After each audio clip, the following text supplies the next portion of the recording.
लेकिन ये जिस रूप में भी बिल आया, मैं अपने नेता आदरणीय अखिलेश यादव जी और अपनी पार्टी की ओर से इस बिल का समर्थन करता हूं। बहुत बहुत धन्यवाद सभापति जी।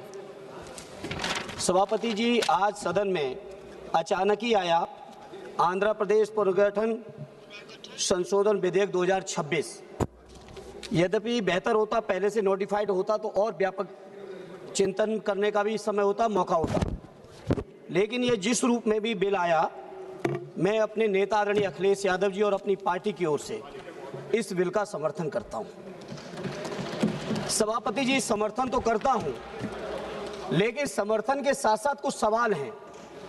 हमारी पार्टी का सवाल है आंध्रा के साथियों से, विशेषकर टीडीपी और एनडीए के लोग जो सत्ता चला रहे हैं या जिन्होंने विधानसभा से प्रस्ताव पारित किया है। बहुत स्वाभाविक तौर पर आंध्र प्रदेश का सबसे बड़ा शहर विशाखापट्टनम स्वाभाविक राजधानी के तौर पर डेवलप हो रहा था, और अगर उस स्वाभाविक राजधानी को आपने स्वीकार किया होता तो आज जो बहुत सारी चर्चा चल रही कि इतनी जमीन की जरूरत पड़ रही है, इतने खर्चे की जरूरत पड़ रही है, इतने लाख करोड़ इन्वेस्टमेंट की जरूरत है, अगर आंध्रा के साथियों ने, वहां की सरकार ने ये फैसला लिया होता तो आज ना तो इतनी किसानों की जमीन की जरूरत पड़ती, न इतना पैसा खर्च करने की जरूरत पड़ती जो कर्ज लेके आपको लेना पड़ रहा है, शायद नहीं पड़ती अगर आप लोग विशाखापट्टनम डेवलप करते। लेकिन हमारे नेता आदरणीय अखिलेश यादव जी चाहते हैं देश का हर राज्य विकसित हो, और स्वाभाविक है राज्य की व्यवस्था चलाने के लिए बिना स्थायी राजधानी के कोई व्यवस्था चल नहीं सकती। इसलिए देर से ही सही एक स्थायी राजधानी की जो पहल की है उसका हम अपनी पार्टी की ओर से पूरा का पूरा समर्थन करते हैं। सभापति जी, जहां हम समर्थन करते हैं वहीं सवाल बहुत गंभीर हैं। जैसा कि टीडीपी के साथियों ने भी कहा, बीजेपी की तरफ से भी सीएम रमेश जी ने कहा कि इतने किसानों ने अपनी जमीन दे दी, किसानों ने जमीन दी, ये किसानों का बड़प्पन है। लेकिन जमीन लेने से पहले सरकार को यह सोचना चाहिए कि जो 2013 का भूमि अधिग्रहण बिल अधिनियम पास हुआ इसी सदन से, क्या 4 गुना मुआवजा आपने किसानों को दिया है? क्या उसके साथ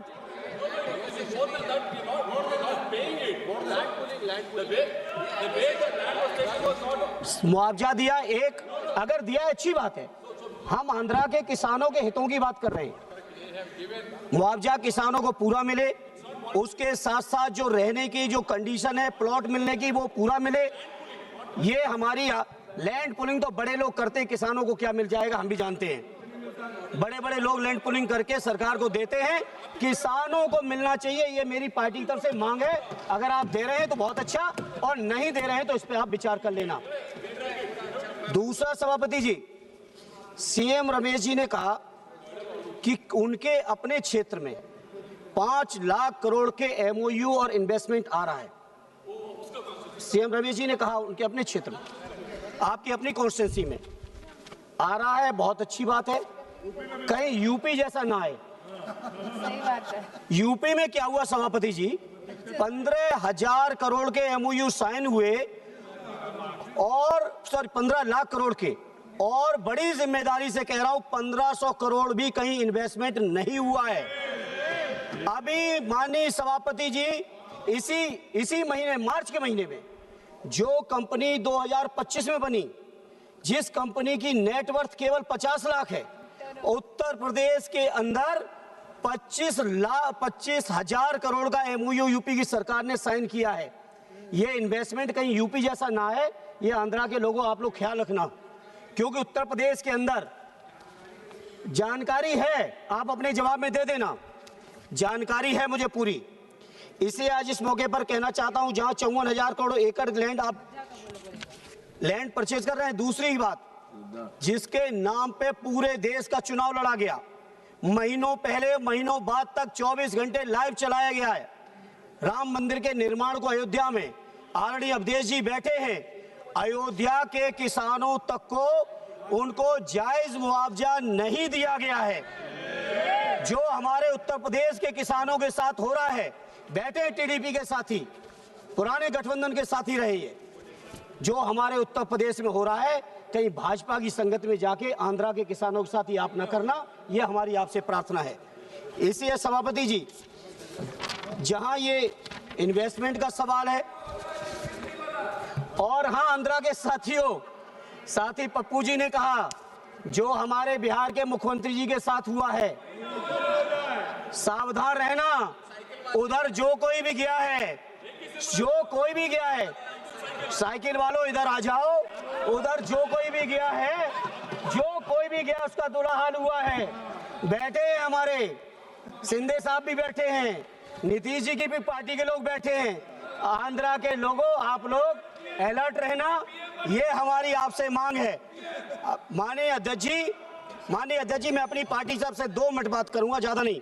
विशेष दर्जा राज्य तमिलनाडु, आंध्रा का जो विशेष राज्य का दर्जा है, मैं अपनी पार्टी की ओर से कहना चाहता हूं, श्रद्धेय नेताजी ने छोटे राज्यों की स्थापना का हमेशा विरोध किया है और सैद्धांतिक तौर पर उन्होंने कहा है कि जब राज्य छोटे हो जाते हैं तो कटोरा लेके केंद्र के सामने उन्हें खड़ा होना पड़ता है, कभी वो अपने दम पर राज्य का विकास नहीं कर पाते। जैसा आंध्रा के लोग चर्चा कर रहे हैं, राजधानी गठित करने के लिए कटोरा लेके केंद्र सरकार के सामने खड़े। उत्तराखंड के लोगों का विकास कैसे हो पाया वो हम जानते हैं। शुरुआत में केंद्र सरकार राज्य गठन के साथ तमाम तरीके की रियायतें दे देते हैं, टैक्स फ्री, इस तरह का औद्योगिक क्षेत्र बनाएंगे, ये भी करेंगे, वो भी करेंगे, और 10 साल से ज्यादा किसी राज्य को सुविधाएं केंद्र देता नहीं है और अंततोगत्वा उस राज्य के विकास पर बहुत असर पड़ता है। इसलिए सभापति जी, मैं श्रद्धेय नेताजी की जो सोच रही है, उस सोच का मैं समर्थन करते हुए मैं पूरे देश के लोगों को कहना चाहता हूं, ये छोटे राज्यों की चर्चा, छोटे राज्यों की सोच, छोटे राज्यों की मांग से दूर रहें। जितना राज्य बड़ा होगा, जितना संसाधन होंगे, जितना उनके पास मैन पावर से लेके तमाम चीजें होंगी, उतना ही राज्य आत्मनिर्भर होगा, केंद्र पर उसकी निर्भरता कम से कम होगी। इसलिए आज चूंकि आंध्रा के लोगों की मांग है और ये हमारे पुराने सहयोगी रहे और हमें उम्मीद है इसी 18वीं लोकसभा में फिर से एक बार हमारे सहयोगी बनेंगे और इसलिए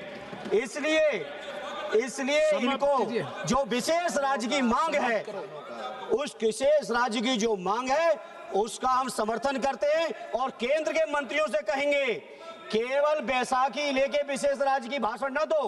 बिहार के लोगों के साथ भी यही किया आपने, आज तक विशेष राज्य नहीं बना पप्पू भाई आपका बिहार, लेकिन नीतीश जी को झांसे में लेके विशेष राज्य का दर्जा देके जो बिहार के साथ किया, आंध्रा के साथ भी अभी तक विशेष राज्य का दर्जा नहीं है। इसलिए इस भाषण के माध्यम से, इस वक्तव्य के माध्यम से देश के सभी दलों से कहना चाहता हूं, भारतीय जनता पार्टी के झांसे में ना आइए और जो किसानों की जो जमीनें गई हैं उनका भरपूर मुआवजा दीजिए। जहां अगर राज्य और राजधानी का कहीं आप लाभ की बात कर रहे हो, चर्चा कर रहे हो, तो उस लाभ का अगर कोई सबसे पहला हकदार है, किसी का हक है, तो वो किसानों का है, आंध्रा के। इसलिए आंध्रा के किसानों को भरपूर सुविधाएं दो, ये हमारी आपसे अपील है। एक बार फिर अपनी पार्टी और अपने नेता आदरणीय अखिलेश जी की ओर से इस बिल का आंध्रा की जनता के हित में, आंध्रा के लोगों की तरक्की के लिए मैं पुरजोर समर्थन करता हूं। बहुत बहुत धन्यवाद।